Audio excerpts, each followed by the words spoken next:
할렐루야. 오늘 이 시간 주님 앞으로 나오신 여러분들 모두 진심으로 환영하고 축복합니다. 이 시간 기도할 때 하나님, 이 시간 주님 홀로 높임 받아주시고, 하나님 이 시간 우리가 주님을 높여드릴 때 주님 홀로 영광 받아 주시옵소서. 하나님, 성령님 이 시간 우리와 함께 하시고, 주님 이 시간 우리와 함께 하시며 주님 말씀하여 주시고, 주님 우리에게 주님 보여주시고 들려주시옵소서.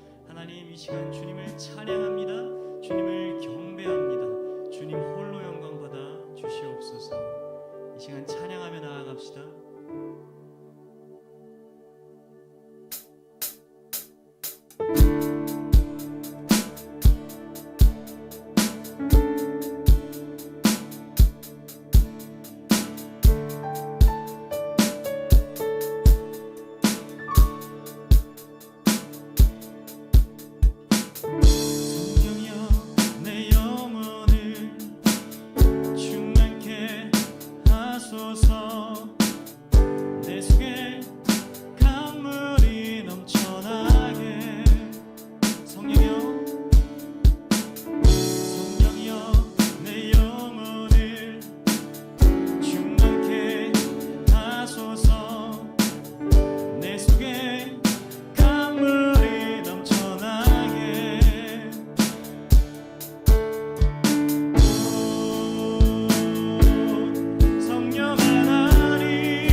주님의 보좌 앞에 내 마음을 쏟네. 모든 것 아시는 주님께 감출 것 없네.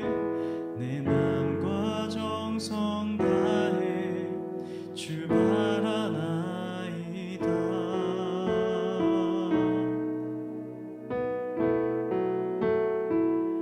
온 마음 다해 사랑합니다.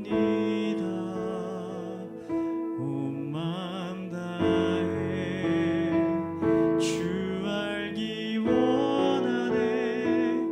내 모든 삶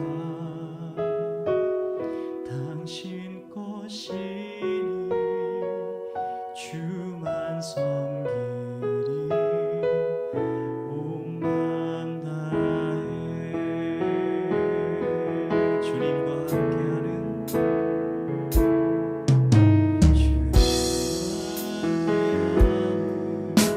이 고요한 시간 주님의 보좌 앞에 내 마음을 쏟네. 모든 것 아시는 주님께 감출 것 없네. 내 마음과 정성 다해 주와 나 염려하지 않아도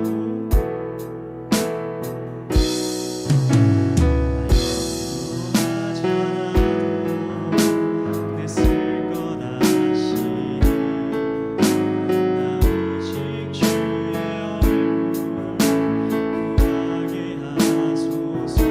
다 이해할 수 없을 때라도 감사하며 날마다 순종하며 주 따르오리다.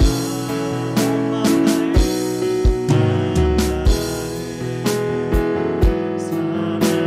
사랑합니다. 온 마음 다해 주 알기 원하네. 내 모든 삶 당신 것이니 주만 섬기리.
온 마음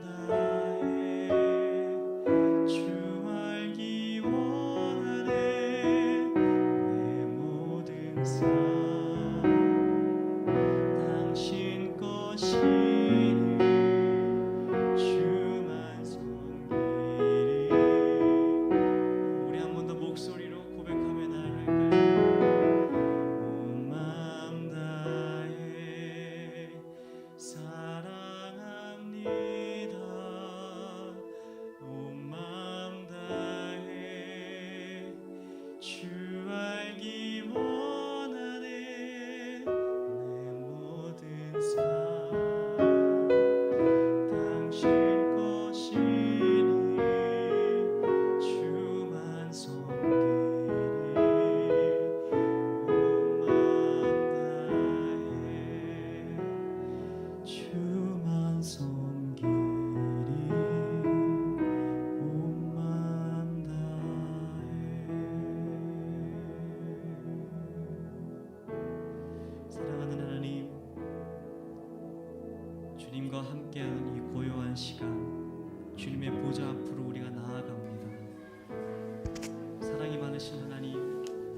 그 크신 사랑으로 우리를 다 품으시고 우리의 모든 앞길 가운데 그 사랑으로 길을 내신 그 주님, 이 시간 그 주님을 찬양합니다. 하나님 영광 받아주시고 높임 받아주시옵소서. 주님, 우리가 주님 앞으로 나아갑니다. 주님, 우리에게 말씀하여 주시고 우리에게 보여주시고 우리에게 들려주셔서 우리가 이 세상을 살아갈 때 우리가 보고 나아갈 수 있는 그런 지침과 이정표가 되게 주님 우리에게 말씀하여 주시옵소서.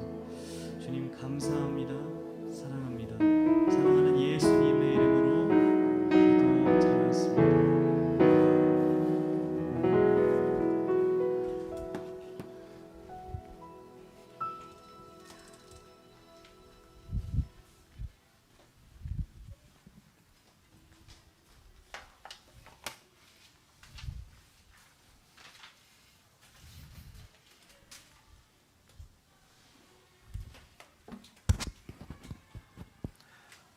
자, 우리 친구들 한 주간 잘 지냈나요?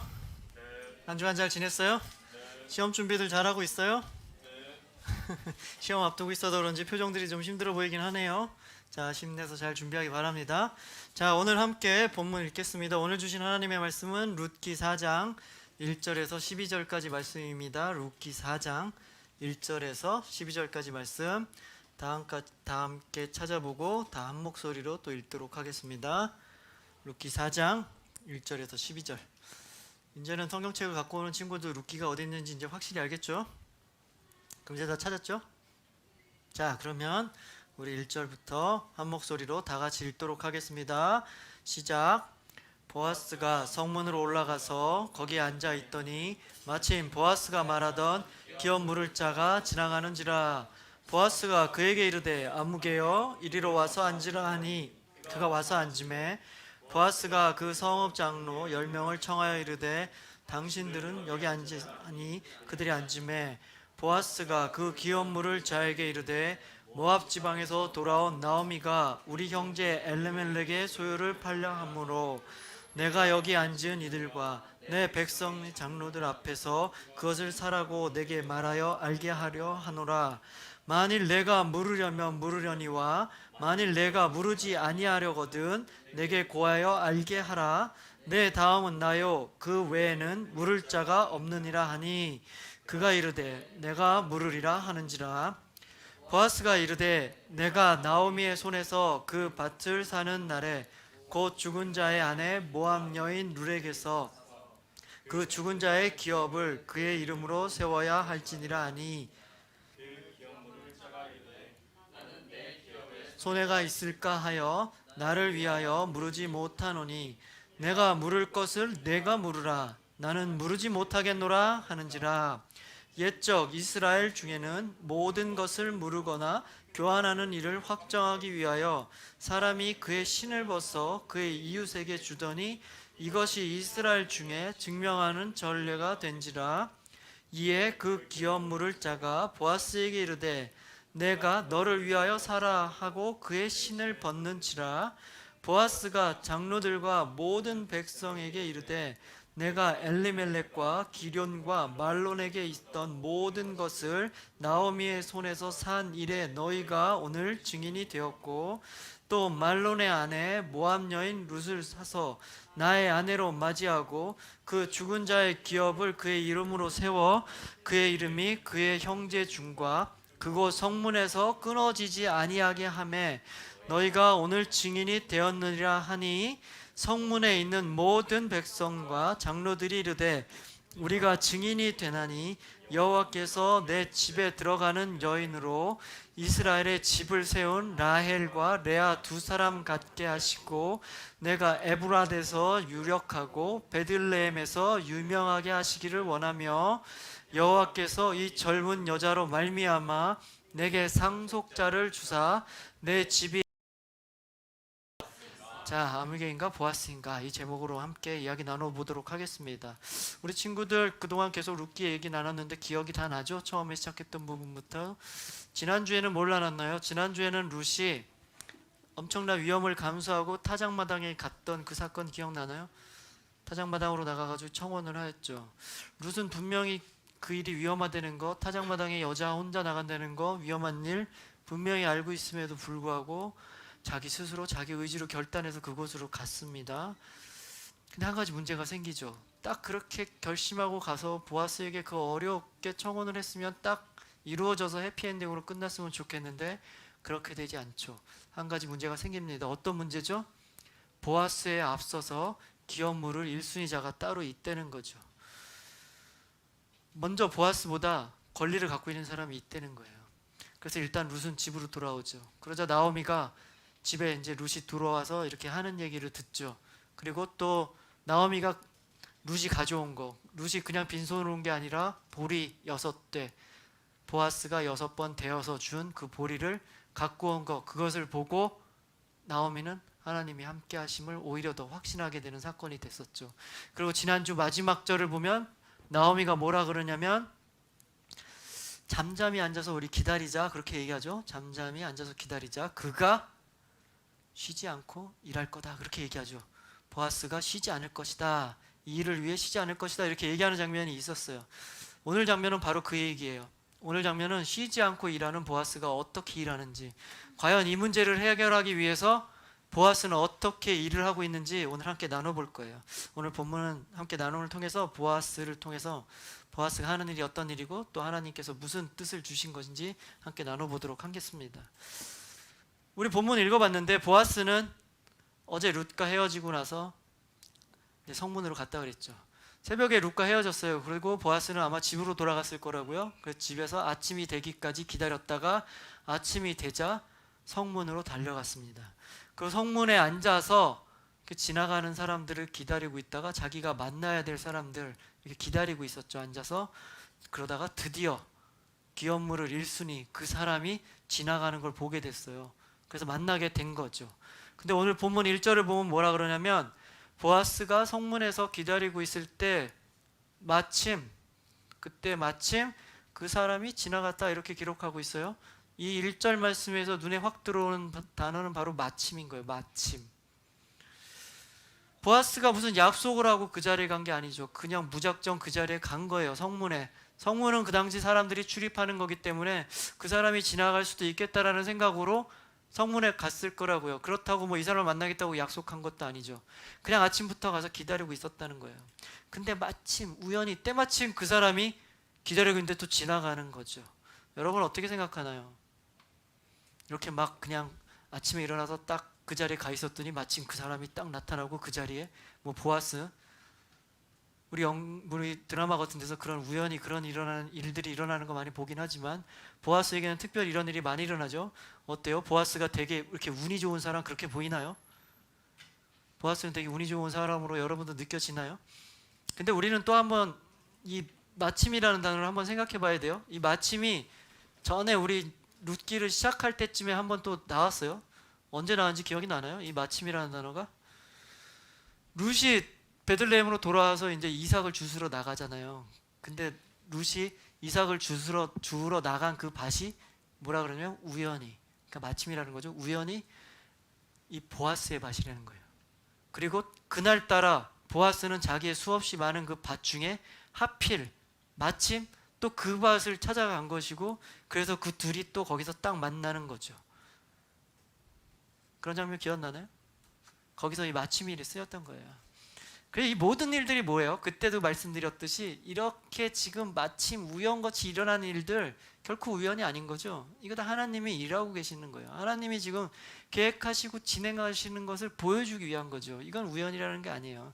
마침 보아스가 그 밭에 나간 것, 또 룻이 그 밭에서 일한 것, 보아스가 그 밭에 또 구태여 간 것, 그리고 지금 보아스가 기다리고 있더니 때마침 또 그 사람이 지나가는 이 사건, 우연이라고 말할 수 있겠지만 우연이 아니라 이건 다 하나님 계획 아래 있는 거예요. 어떤 거냐면 룻의 인생을 축복하기 위한 하나님의 프로젝트, 하나님의 헤세드, 하나님의 사랑이 지금 착착착 진행되고 있다라는 것을 지금 보여주고 있는 사건인 거예요. 여러분 우리 인생도 마찬가지예요. 우리도 하나님께서 우리 여러분 한 사람 한 사람 다 선택하셨단 말이에요. 그리고 여러분 한 사람 한 사람 하나님이 다 축복하시기 위한 프로젝트들이 있단 말이에요. 하나님의 계획이 지금 진행되고 있어요. 그럼 여러분 인생 가운데 일어나는 일들, 여러분의 생각에 내가 운이 좋아서 이랬나? 내가 우연히 이런 일이 있었네? 라고 생각하는 그 작은 일들 하나하나도 우연이 아닌 거예요. 하나님이 다 계획하시고 진행하고 계시다는 거예요. 여러분 그 사실을 꼭 가슴속에 좀 새기고 명심하고 살았으면 좋겠어요. 왜 그게 중요하냐면, 왜 그렇게 생각하냐면, 여러분 인생 가운데 어렵고 힘든 일 만나잖아요. 그러면 절망하고 좌절하게 되잖아요. 그러나 그 모든 것을 하나님이 계획하시고 하나님이 준비하시고 운영하고 계신다는 생각을 하면, 이 어렵고 힘든 일도 하나님은 이 일들을 통해서 나에게 뭘 가르쳐 주려 하시는구나, 나에게 뭘 깨달아 주려고 하시는구나, 하나님은 나랑 그래도 함께 하시는구나 라는 소망을 가지고 그 어렵고 힘든 일 이겨나갈 수 있는 거예요. 좌절하고 절망하지 않고. 그리고 하나님이 함께 하신다고 계획하신다는 그 마음이 있다면, 나에게 진짜 갑자기 생각지도 않은 되게 좋은 일 생길 때 있잖아요, 여러분. 그렇죠? 너무 뜻밖의 너무 기쁜 일 있잖아요. 그럴 때 어떻게 돼요? 재수가 좋다 이러나요? 그렇지 않죠. 하나님께 당연히 감사드릴 수 있는 그런 인생을 살 수 있게 되는 거예요. 여러분 인생 가운데 일어나는 일들, 우연히 일어나는 일 하나도 없어요. 여러분 인생 가운데 생기는 사건들 우연 하나도 없습니다. 다 하나님이 함께 하신다는 거예요. 그 믿음으로 하나님께 감사하며 하나님을 더욱더 바라보며 하나님과 더욱 친밀한 그런 삶 사시는 여러분 인생 되기를 축복합니다. 아멘. 아멘. 자, 계속해서 이야기를 나눠 진행하다 보면 이제 보아스가 그 사람을 딱 만나요. 그 사람이 누구예요? 보아스보다 앞서 이제 기업물을 권리를 가진 자를 딱 만나죠. 그래서 만나서 이제 나오미 그 가문에 대한, 집안에 대한 이제 고엘에 대해서 이야기를 시작합니다. 근데 그냥 둘이서만 하는 게 아니라 아까 본문을 보면 뭐라 그래요? 10명의 장로를 초청해서 그 자리에 앉혔다 그러죠. 그게 무슨 얘기예요? 10명의 장로가 이렇게 같이 앉아 있는 거예요, 그 자리에. 그 얘기는 뭐냐면, 지금 이 보아스가 룻을 사사로운 감정으로, 개인적인 감정으로 이 젊고 아리따운 처녀를 내가 취하고 싶다는 그런 개인적인 감정으로 이 일을 하는 것이 아니라, 이거는 하나님께서 정해주신 하나님의 율법, 하나님의 제도에 따라 내가 이 일을 하는 겁니다 라고 공개적으로 보여주는 거예요. 아주 당당하게 나타내기 위해서 지금 보아스는 하는 거예요. 근데 또 한 가지, 여기 10명의 장로가 모였다 그러잖아요. 장로가 10명이나 모였대요. 뭐 특별히 약속을 한 것도 아니죠. 그날 모이기로 한 것도 아니에요. 마침 또 그 시간에 그 자리에 미리 공지를 한 것도 아닌데 10명이 함께 모였다? 뭐예요? 우연이요? 아니죠. 이것도 하나님이 함께 하신다는 거예요. 하나님이 지금 이 사건들 다 내가 지금 이루어가고 있다, 그걸 보여주는 거예요. 10명이라는 장로가 한 번에 한 자리에 모이기 쉽지 않잖아요. 그렇죠, 여러분? 이렇게 다 하나님께서 지금 룻을 구원하기 위한, 룻에 대한 하나님의 사랑, 헤세드의 프로젝트가 지금 하나님에 의해서 잘 진행되고 있다, 이걸 또 보여주는 거예요. 10명의 장로가 모였다는 것은. 그리고 다 모였어요. 그 사람도 만났고 10명의 장로도 모였어요. 근데 단도직입적으로 묻습니다. 보아스가 뭐라고 묻는지 한번 4절 말씀 앞부분이에요. 4절 말씀 앞부분만 또 함께 읽겠습니다. 시작. 내가 여기 앉은 이들과 내 백성의 장로들 앞에서 그것을 사라고 내게 말하여 알게 하려 하노라. 만일 내가 물으려니와 만일 내가 물으지 아니하려거든 내게 구하여 알게 하라. 내 다음은 나요 그 외에 물을 자가 없으니라 하니. 자, 보아스가 뭐라 그래요? 우리의 친족 나오미가 그의 죽은 남편 엘리멜렉의 소유의 땅, 그 가문의 소유의 땅을 팔려고 이미 결심을 하였다라고 얘기를 해요. 그런데 너와 우리는 그 땅을 대신 사줘야 할 고엘 얘기 아시죠? 고엘의 의무와 권리를 갖고 있는 사람인데, 그 중에서도 당신이 우선권을 갖고 있다는 거죠. 네가 우선권을 있으니까 네가 사면 내가 그러면 안 살 거고, 만약에 네가 사기 싫으면 내가 사겠으니 네가 결정을 하여라, 이렇게 얘기를 하는 거예요. 어떤가요, 여러분? 아주 손에 땀이 나는 지금 결정적인 장면이에요. 그런가요? 별로 결정적인 장면이라고 생각이 안 되나요? 지금 생각해봐요. 결정을 하라 했잖아요. 근데 이 사람이 결정을 하면 이제 완전히 사건이 끝나는 거예요. 근데 이 사람이 자기가 지금 사겠다고 해버리면 어떻게 돼요? 그동안 우리가 나눈 이야기 아무것도 아닌 거예요. 그냥 엉망이 돼버리는 거예요. 룻이 보아스에게 고해를 요청한 그 사건, 그 위험을 감수하고 갔던 일, 그리고 나오미 조마조마하면서 지금 이 일이 어떻게 되나 기다리던 이 나오미의 일들 다 엉망진창이 되는 거예요. 다 한순간에 물거품이 돼버리는 거죠. 아주 중요한 순간이에요. 이 사람이 어떻게 결정하는지. 여러분도 긴장되나요? 이제는 좀 긴장이 올라오나요? 전혀 올라올 리가 없죠. 왜요? 우리는 결론을 이미 알잖아요. 이 사람이 안 물을 거라고 알기 때문에 우리는 긴장을 안 하는 거죠. 이래서 미리 성경을 읽는 것도 중요한데 또 이럴 때 보면 이거 드라마나 영화 이렇게 미리 스포하는 사람들 되게 싫잖아요. 막 좀 그런 기분이요. 몰랐으면 지금 막 이렇게 긴장할 텐데 그렇지 않잖아요. 근데 그 당시에 그 자리에 있던 사람들 있잖아요. 10명의 장로와 나중에 보면 이제 백성들도 모였다 그래요. 그 성문 앞 광장이었으니까 사람들이 좀 궁금하니까 이렇게 들어봤겠잖아요. 그 사람들 또 그리고 이 룻기를 그 당시에 처음 들은 사람들, 그 사람들은 지금 이 부분에서 엄청 긴장을 했을 거예요. 과연 이 1순위 물을 자가 어떻게 선택을 할까? 이 사람 선택에 따라 지금 막 얘기가 달라지니까 막 누구 뭐 이런 거 있잖아요. 과연 이 사람은 누구를 선택할 것인가? 어떤 선택을 할 것인가? 뭐 이런 지금 결정적인 상황이에요. 그럼 여러분 이 사람은 이 사람은 어떻게 대답을 했을까요? 그 사람은 아무 주저함 없이 그냥 성경을 보면 간단해요. 그냥 내가 물으겠다. 그러고 끝나요. 아주 간단하게 대답을 해버립니다. 내가 물으리라 이렇게 대답을 해버린단 말이에요. 아마도 그 당시에 그 자리에 있던 사람들 그리고 이 말씀을 처음 듣는 사람들 우리도 사실 그래야 되는데 막 탄식이 나와야 돼요. 이게 뭐야 이러면 안 되는데 막 이런 탄식이 좀 나와야 되는 거예요. 이 사람이 물르겠다 해버리면 지금 얘기가 다 그냥 끝나버리는 거예요. 이게 잘못되는 거죠. 여러분 그 신세계라는 그 영화 있잖아요. 거기서 그 사람이 이렇게 낚시를 하고 있는데 누가 오니까 이러면 이거 나 뭐인데 그런 대사가 있어요. 완전 그런 분위기인 거예요 지금. 이러면 이거 엉망이 돼버리는 건데 이거 안 되는 건데 하고 막 이런 탄식이 있었을 거란 말이에요. 근데 여기서 반전이 생기죠. 그냥 이 사람 손에 그냥 쉽게 넘어가게 그냥 놔두면 안 되는 거죠. 보아스가 이 사람에게 다시 얘기를 해요. 기업 무르는 것이 어떤 것이다 라고 좀 정확하게 설명을 하죠. 역시 보아스는 나오미의 말대로 지금 쉬지 않고 열심히 일을 해요. 이 일을 이뤄내야 되기 때문에 지금 쉬지 않고 열심히 일을 한단 말이에요. 보아스가 어떻게 설명을 하는지 5절 말씀도 또 한번 같이 읽어보도록 하겠습니다. 5절 말씀 시작. 보아스가 이르되 내가 나오미의 손에서 그 밭을 사는 날에 곧 죽은 자의 아내 모압 여인에서 사서 그 죽은 자의 기업을 그의 이름으로 세워야 할지니라 하니. 자, 기업을 물은다는 것은 이제 설명을 하는 거예요. 그냥 그 땅만 네가 그냥 대신 사주는 것이 아니라 거기서 끝나는 게 아니야. 그 집안 며느리 이방 여인 룻과 네가 결혼을 해서 분명히 또 자식까지 낳아 주어야 하고 그 자식을 통해서 이 나오미의 가문 엘리멜렉의 가문에 대가 끊어지지 않게 잘 이어줘야 하고 그리고 거기서 더 나아가서 네가 지금 산 이 밭 대신 사준 밭 이거 그 아들 이름으로 다시 돌려줘야 돼 이렇게 얘기를 하는 거예요. 무슨 얘기예요? 아주 쉽게 생각해 보면 이 지금 보아스가 한 설명의 핵심은 네가 지금 산 밭 네 것이 될 수 없어 이거 다시 돌려줘야 돼 이 얘기를 하는 거예요. 네 게 아니야 돌려줘야 돼 이 얘기를 하는 거죠.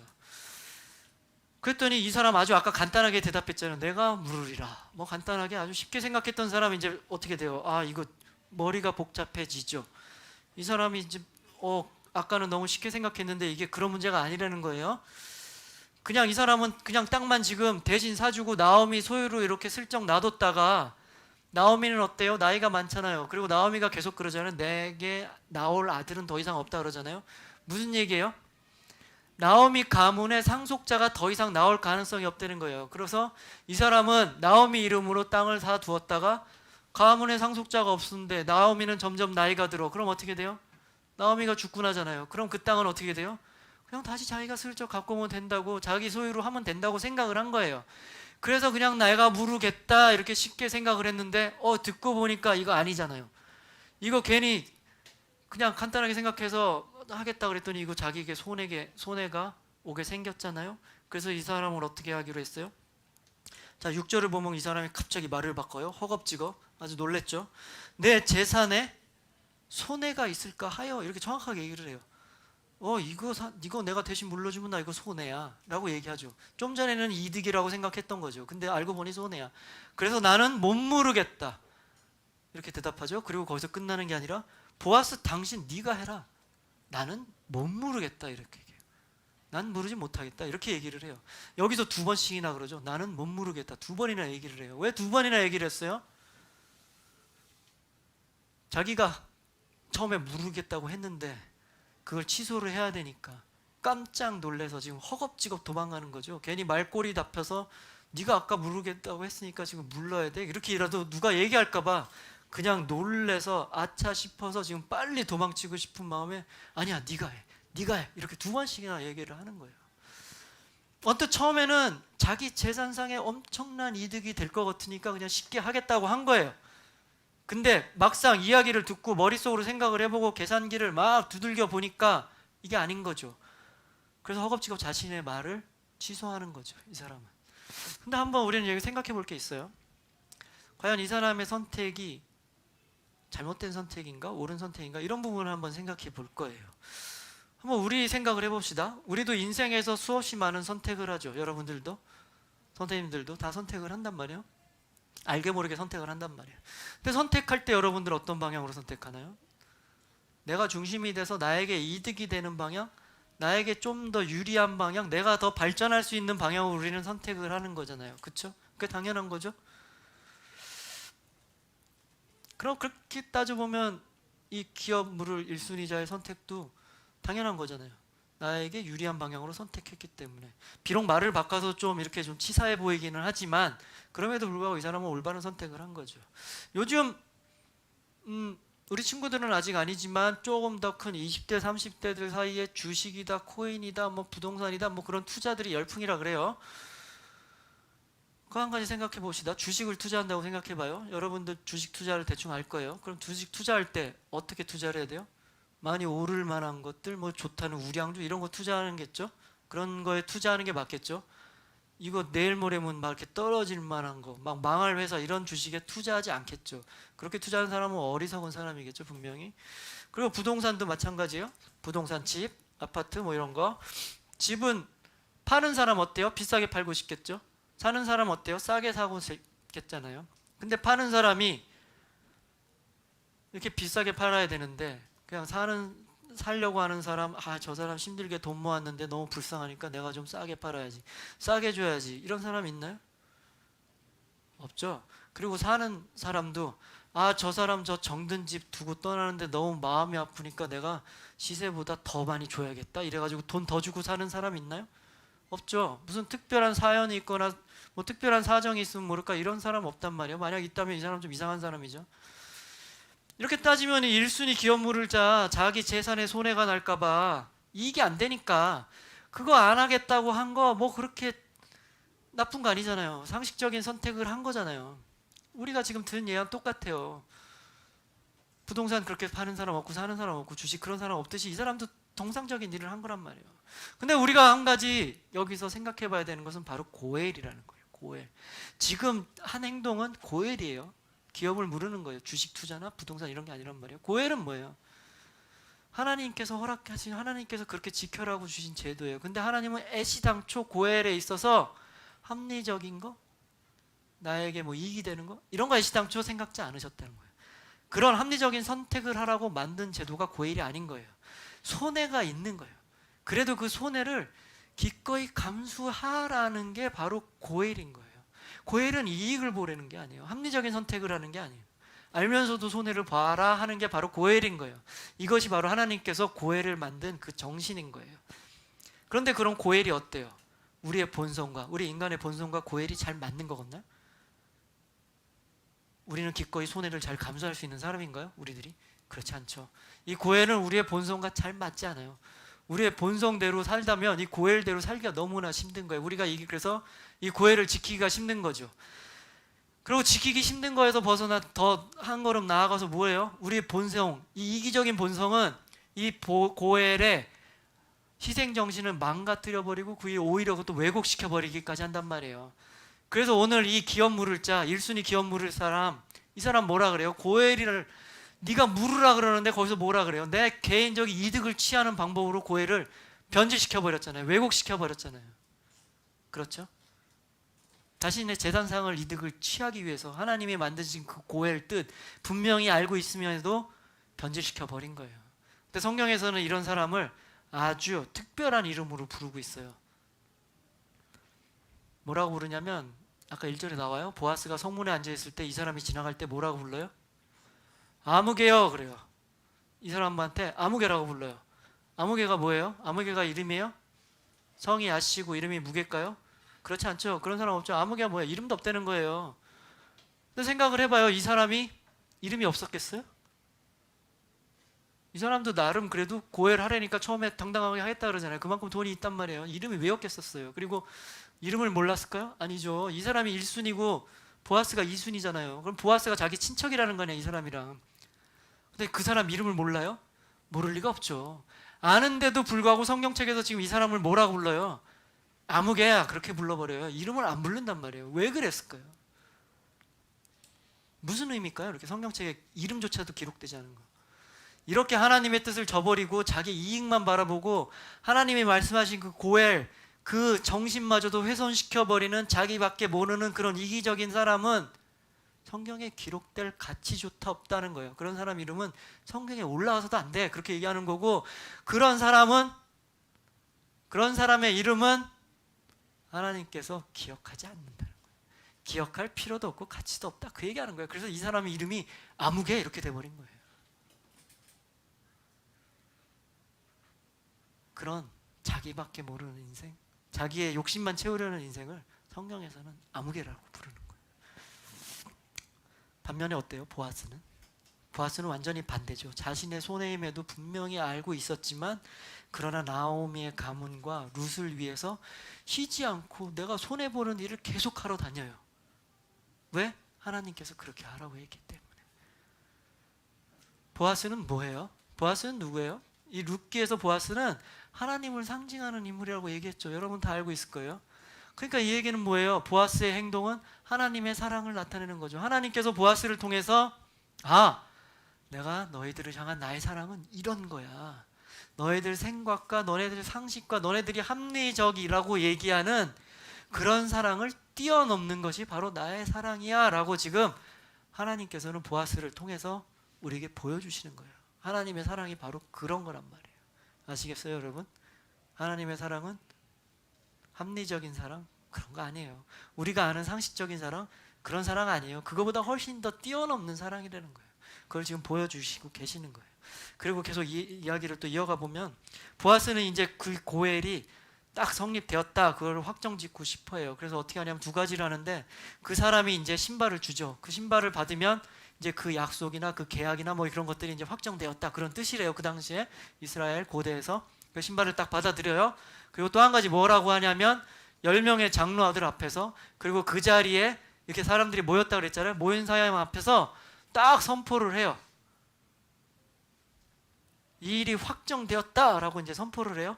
어떻게 선포하는지 9절 또 10절 말씀 또 우리 함께 읽어보도록 하겠습니다.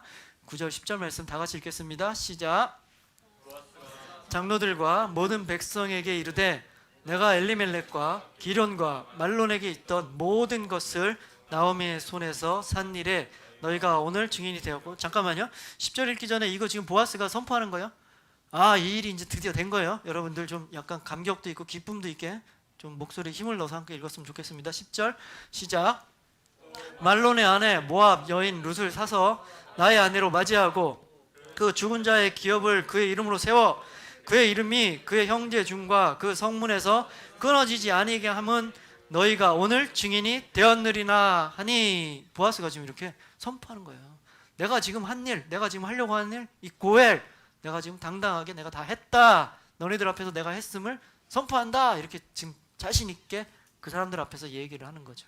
그리고 이어지는 11절, 12절에서 뭐라 그러냐면 이 보아스가 이렇게 멋지게 선포를 하니까 그 얘기를 듣던 그 장로들이 다시 화답을 하죠. 그래, 당신이 지금 한 일 너무나 잘했어. 그 일 우리들이 분명히 알았어.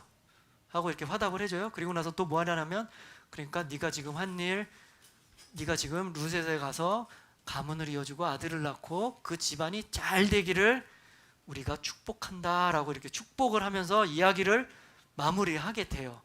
이 장면이 바로 룻기 전체에 있어서 가장 중요한 클라이막스 절정이라는 거예요. 이 두 부분이. 모든 일, 그동안 룻이 해왔던 그 어려운 일들, 모압에서 베들레헴으로 와서 이삭을 줍다가 보아스를 만나서 타작마당에 가고, 그 여태까지 진행됐던 모든 일들이 다 해결되는 그 아름다운 장면인 거예요.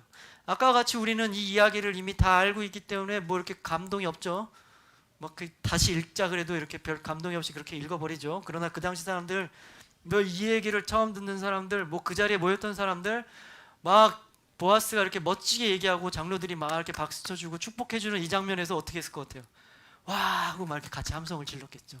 그쵸? 우리도 함성을 막 질러야 되는데 넘어가겠어요? 막 질렀을 거예요. 근데 왜 함성을 질렀을까요? 그 사람들이 어떤 의미로? 그냥 뭐 감동이 돼서 벅차올라서 뭐 그렇겠죠. 근데 좀 이렇게 그 함성의 의미를 한번 따져보면 보아스의 행동에 대해서 그래도 자신에게 손해를 나면서도 그렇게까지 하는 보아스 대단하군, 뭐 이런 의미에서 함성을 쳤을 거예요. 그리고 나오미 가문이 이렇게, 나오미가 왔잖아요. 근데 막 너무 불쌍했잖아요. 근데 저 어떻게 하지 하는 마음들이 있었을 거라고. 동족이기 때문에 그 안타까움이 있었는데 이제 나오미 가문 해결됐잖아요. 보아스를 통해서. 안도감이 있었겠죠. 안도감이 있어서 막 이렇게 또 박수 쳤을 거예요. 그리고 또 한 가지, 그 일을 다 이루어낸 이 보아스의 그 행동, 너무나 아름답고 대단한 이 보아스의 행동에 대해 감사를 했겠죠. 이 보아스 덕분에 나오미가 이렇게 됐기 때문에 이 사람들도 같이 감사를 해줬을 거예요. 그 감사의 의미를 담은 한 이렇게 박수와 함성을 질렀을 거란 말이에요. 그런데 우리는 이런 보아스의 행동을 뛰어넘는 훨씬 더 큰 위대한 사랑을 완성하신 분을 우리는 알고 있죠. 누군가요? 예수님이죠. 예수님 맞나요? 예수님은 보아스가 지금 오늘 이야기를 통해서 룻기를 통해 보여준 그 고엘, 자기 희생, 이것을 완벽하게 완성하신 분이 바로 예수님인 거예요. 예수님은 죄와 사망으로 죽을 수밖에 없는 우리를 위해서 대신 죽어주셨죠. 그냥 보아스가 자기 것 좀 손해를 보고 그 땅을 사고 결혼해서 가문을 이어준 정도가 아니죠.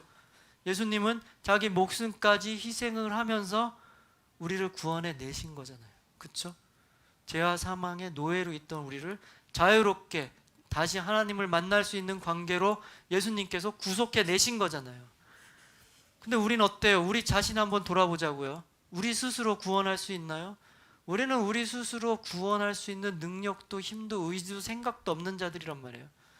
성경에서 뭐라 그러냐면 죄와 허물로 이미 우리들은 죽어 있었던 자라고 성경에서 표현을 해요. 우리는 그런 사람들이었어요. 근데 예수님께서 이런 우리를, 예수님께서 구원하셨는데 예수님이 그럴 만한 의무가 있었나요? 우리를 구원해야 될 의무가 있나요? 예수님이?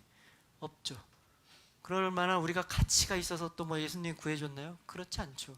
그럼에도 불구하고 예수님은 자신의 목숨까지 희생시키면서 우리를 구원해 내신 거예요. 십자가에서 피 흘리심으로. 그럼 또 한번 생각해 봐요. 우리가 뭘 했어요? 아니죠. 우리가 뭐 룻과 같이 막 시어머니 따라 오지도 않았고, 룻과 같이 그 위험한 데서 타작마당에 나가지도 않았고, 그 힘든 데서 이삭 죽겠다고 죽지도 않았잖아요. 우리는 아무것도 한 것도 없잖아요. 그렇죠? 그리고 우리가 뭐 나오미 같이 뭐 이렇게 가슴 졸이면서 막 그 구원을 기다렸나요? 그러지도 않잖아요. 우리는 아무것도 안 한 존재였단 말이에요. 그럼에도 불구하고 예수님은 우리를 먼저 찾아오셨단 말이에요. 그리고 우리를 구원해 내야 할 아무 의무도 없으시면서 예수님께서 구원해 주신 거예요.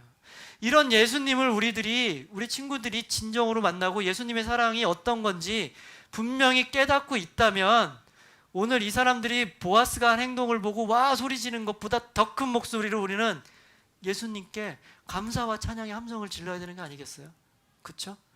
예수님을 우리 친구들이 분명히 알고 있고 그 사랑을 분명히 알고 있다면 우리가 어찌 감사하지 않고 살 수 있겠어요? 감사할 수밖에 없는 거겠죠. 그렇죠? 여러분, 먼저 예수님을 잘 만났으면 좋겠어요. 그래서 그 사랑 안에 있으면서 그 사랑을 꼭 기억하고 감사하는 삶 사는 여러분 됐으면 좋겠습니다. 그리고 이 땅에 살면서 예수님의 제자로 예수님의 사랑을 받은 자로서 예수님의 사랑 또한 베풀면서 살아가는 여러분 인생 되시기를 축복합니다. 아멘. 꼭 그렇게 살길 바랍니다. 우리는 세상에 있으면서 수없이 많은 선택을 해요. 여러분들 앞으로 지금까지도 많은 선택을 알게 모르게 해왔고 여러분 인생 한참 더 많은 선택을 할 거예요. 그 선택의 순간 우리는 당연히 나한테 이기게 되는 거, 나에게 유리한 방향으로 선택하는 거, 그럴 수밖에 없는 거예요. 그렇게 하는 거 나쁜 거 아니에요? 잘못된 거 아니에요. 그게 죄가 아니란 말이에요. 당연히 그렇게 해야 되는 거죠. 일부러 내가 뭐 손해볼 필요는 없잖아요. 나에게 유리한 쪽으로 선택하고 사는 게 맞아요. 그러나 우리가 한 가지는 기억하란 말이에요. 그런 수없이 많은 선택의 순간에 어떤 순간은 어쩔 수 없이 내가 손해를 감수하는 나의 희생의 선택도 해야 되는 그런 순간들이 찾아온단 말이에요. 그때 어떻게 해야 되겠냐는 거죠. 그때 내가 왜 손해를 봐야 돼? 내가 내 10번 한 장 벌려면 얼마나 힘든데 내가 미쳤어.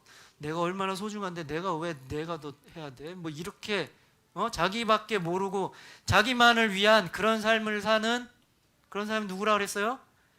아무개. 그런 인생을 여러분 사시겠습니까? 아니면 그런 선택의 순간에서 우리가 먼저 깨달은 그 예수님의 사랑 있잖아요. 그 예수님의 사랑을 우리도 또 베풀면서 내가 좀 손해를 보더라도 기꺼이 예수님은 나보다 더 크게 나를 사랑해 주셨지, 나도 그 사랑을 좀 베풀어야 되겠다라는 예수님의 제자의 삶을 살겠습니까? 여러분, 그 예수님의 제자의 살기를 바라요. 성경에서 나밖에 모르고 그런 선택을 하는 사람 아무개라고 하잖아요. 여러분, 예수님의 제자 인생을 살기를 바랍니다.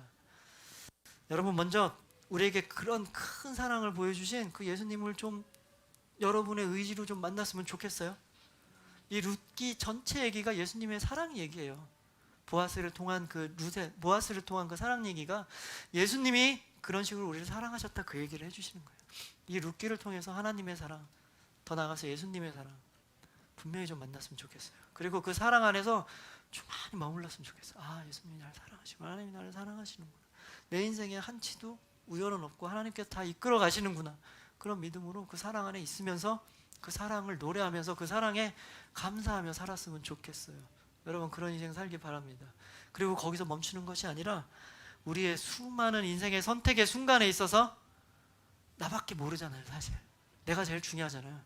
그런 것 좀 뛰어넘어서 예수님의 사랑 좀 베풀면서 예수님은 이렇게 하셨겠지 그 생각을 하면서 조금씩 좀 손을 보더라도 기꺼이 감사하면서 이렇게 예수님의 사랑을 전하고 그 베풀면서 그렇게 살아가는 여러분 인생 되시기를 주님의 이름으로 축복합니다.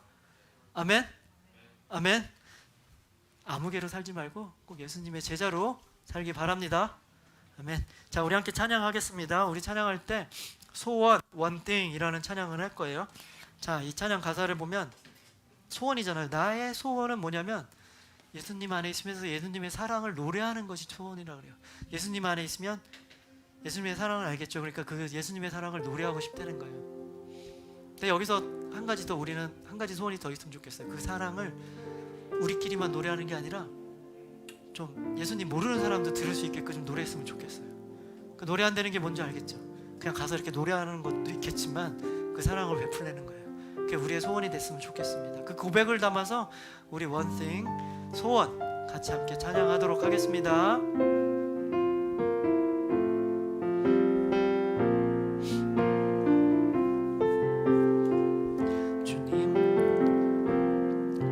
주님 내가 주 장막을 사모합니다. 오직 주의 임재를 갈망합니다. 주의 집에서의 하루가 다른 곳의 첫날보다 좋으니 주 사랑 안에 머물러 사랑 노래합니다. 주님 내가 주의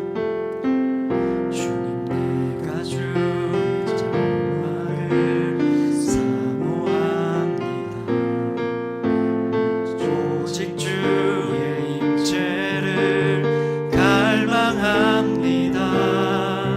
주의 집에서의 하루가 다른 곳의 첫날보다 좋으니 사랑 안에 머물며 사랑 노래합니다. 나의 평생에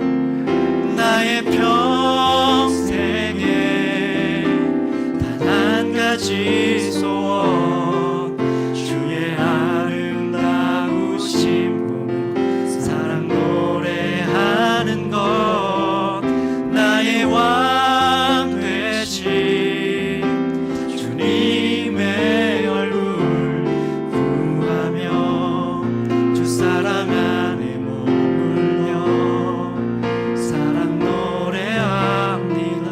나의 평생에 단 한 가지 나의 평생에 단 한 가지 소원 주의 아름다우심 보며 사랑 노래하는 것 나의 왕 되신 주님의 얼굴 구하며 주 사랑 안에 머물며 사랑 노래합니다.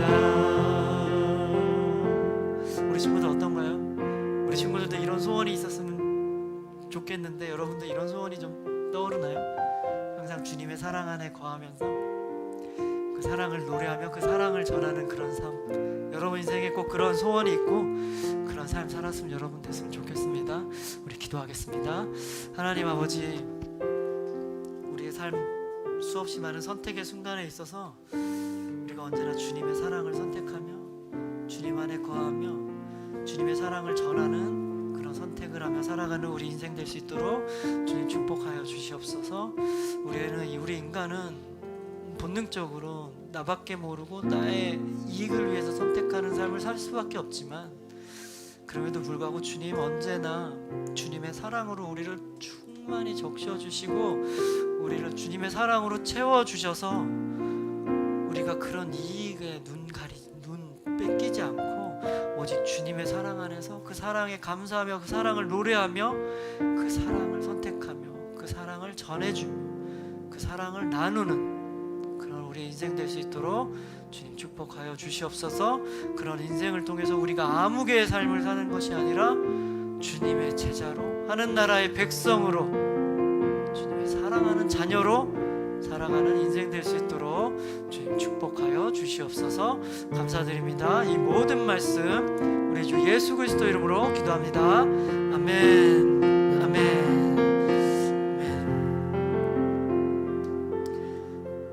자, 광고 말씀드릴 텐데요. 오늘 2시 3부 예배, 성인 예배, 이제 청년 예배인데요. 지지난주에도 말씀드린 것 같이 오늘 예배에 이요셉 작가분이라는 그 외부 강사님이 와서 설교를 하세요. 성인 예배는 아니에요. 청년들 수준인데 청년들 대상으로 하는 건데 여러분에게도 큰 울림이 있을 것 같아요.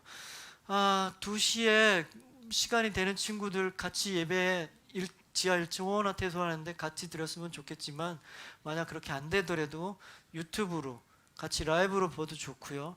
그 시간도 정 안 된다, 그 시간에도 나는 예배 드릴 수 없다 라는 친구들을 위해서 유튜브에 또 남아있죠. 꼭 다음 주 중에 시간 내서 한 번씩 좀 들어봤으면 좋겠어요. 한번 그리고 그 예배에 참여할 수 있는 사람 참여했으면 좋겠습니다. 그리고 여러분들 이제 기말고사 조금씩 다가오고 있을 텐데요. 여러분들 표정 보니까 좀 되게 안쓰럽긴 합니다. 그래도 어떻게 합니까? 기말고사 봐야 되는 거죠. 열심히 잘 준비해서 좋은 결과 있길 바랍니다. 자, 주기도문으로 예배 마치도록 하겠습니다. 주기도문 시작. 하늘에 계신 우리 아버지여, 이름이 거룩히 여김을 받으시오며 나라가 임하시오며 뜻이 하늘에서 이루어진 것 같이 땅에서도 이루어지이다. 오늘 우리에게 일용할 양식을 주시옵고 우리가 우리에게 죄 지은 자를 사하여 준 것 같이 우리 죄를 사하여 주시옵고 우리를 시험에 들게 하지 마시옵고 다만 악에서 구하시옵소서. 나라와 권세와 영광이 아버지께 영원히 있사옵나이다. 아멘. 아멘. 자, 다음 한 주 예수님의 제자로 아무개가 아닌 사랑을 베풀며 살아가는 여러분 되기 바랍니다. 자, 예배를 마쳤습니다. 소금으로 모이겠습니다.